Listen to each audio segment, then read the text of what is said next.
Good food keeps your boat dog healthy, but there are other things to consider when selecting food for your dog when you live aboard.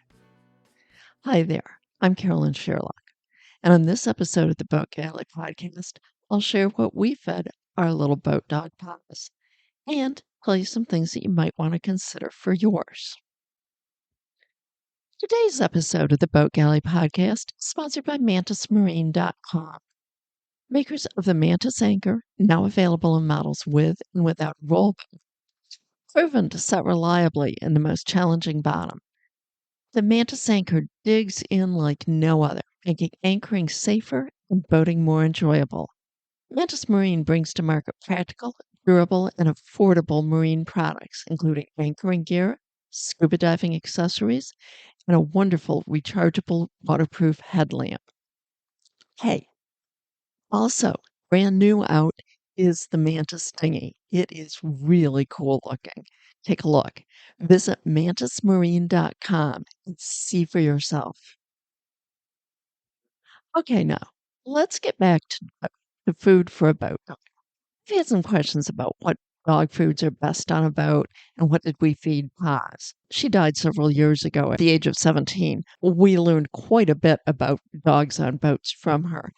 Feel wholly unqualified to say what is fully best, but I will say what we did for Paz and why we liked some of the things. For the first 10 years or so of Paz's life, we just ate mass market dog foods. In fact, it was what we were able to get in Mexico. Once she was about 4 years old, it was things in the US. However, all that ended when she was 11 for several different reasons. There were several brands of dog food that had recalls after dogs died to contaminated food. It got us thinking a little bit more. And then a friend of mine, Jody of Where the Coconuts Grow, posted a blog post about their decision to switch their dog's food. And Jody's post made me do a lot more reading about dog food. The more I read, the more I realized that maybe we hadn't been doing well in what we were feeding Paz, and I decided to find something better for her. Several brands showed up over and over as being good options. I knew Jody was happy with the Honest Kitchen. It was a top-rated brand. I got a sample pack of it, and I also got a sample pack of a brand called Sojo's, straight from the company website on both of those. Both of them, and there's a number of other brands too. I don't want to be slighting any of the others, but they are human grade food. I really like that I can look at the ingredients, recognize them, and not see the word byproduct. Both the Honest Dog and Sojo's are dehydrated raw food, including freeze dried meat. Formulations are somewhat different, and each brand has several different flavors. Basically, what you do is mix them with water, let them stand a certain amount of time, and then feed. You can mix a couple days' supply at a time if you keep the unused portion in the refrigerator. One important note, any food that remains in the dish for several hours should be thrown out, as it is raw meat, not cooked at all. Both brands appear pricey at first glance. Per serving, they were not much more than the mass market brands that we were using before, like Purina, Beneful, things like that. You can't just compare 1 pound of dehydrated food to 1 pound of standard kibble, since you use about 1/5 as much dehydrated food per serving by weight as you use traditional kibble. Now, both the Honest Dog and Sojo's take up a lot less space than Paz's old kibble. In addition to it being better quality, this is really big on a boat, even for a tiny dog, which Paz was. When buying provisions ahead for several months, every bit of space counts. So which one did Paz prefer? Let's talk about that a little bit because, food can be the greatest thing ever, but if your dog doesn't like it, it really doesn't matter. Gotta eat it. Paz flat refused to eat food from the Honest Kitchen. Her parents were street dogs in Mexico, and I have to admit she has always preferred flavorful, even spicy food. I mean, she would deliberately pick up a jalapeno that dropped onto the floor and eat it. So I think if your dogs like bland food, the Honest Kitchen is a good one. If you like more flavorful, even verging on spicy foods, try the Sojo's. And what's even better about this, and really made me ashamed that it took almost 11 years of her life to figure it out, was that In the first several weeks of eating the Sojos, she regained a lot of energy. And that was totally unexpected. At almost 11 years old, she slowed down quite a bit from her puppy days. Naps were a big part of every day. Walks were getting shorter and shorter. Sometimes she didn't even jump up to greet visitors. We chalked it up to getting older. The vet concurred. Now, I don't want to make it sound like she was suddenly acting like a puppy again. No, maybe more like she had been when she was, say, 6 or 7 years old, more playful. She'd take mile-long walks and walk 'em, not ask us to carry 'em.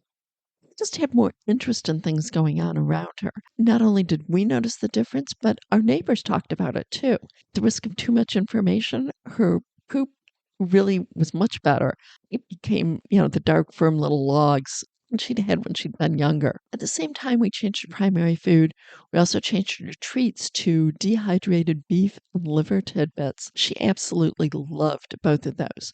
And we discovered that some of the treats that we had been feeding her in the past were manufactured by the companies where other products had had recalls. So we really kind of wanted to stay away from those. Okay, great that this is all doing better for the dog and so forth, and you want everybody to be healthy. But what implications does it have for cruising? Well, as we were heading for the Bahamas the first time, a number of people told me to take as much food for her as we'd need for the time we expected to be there, as dog food is both expensive in the Bahamas and the selection isn't great. This is true not just in the Bahamas, but in a number of other places. When we had first gotten Paz in Mexico, there hadn't been a wide variety of foods to choose from. We got her whatever we could get. The new food, being the dehydrated foods and treats, had several advantages. First of all, it takes up so much less space than kibble that otherwise she was eating, roughly about a fifth as much space. It also came in really tough zippered bags, so it stayed fresh and it kept the bugs out. Bugs getting into kibble is a huge problem. Bugs seem to love kibble, and if a bag isn't totally sealed up, there'd be bugs in it, even if it was just a day. And once you get bugs into it, they get through the rest of the boat. Also, all of these higher priced dehydrated foods that I've ever run into come into several different size bags, including really small ones. It can be hard to find small bags of food that'll last about a month for a small dog. And otherwise, if you have big bags, you really run the risk of it getting moldy or buggy before they eat it up.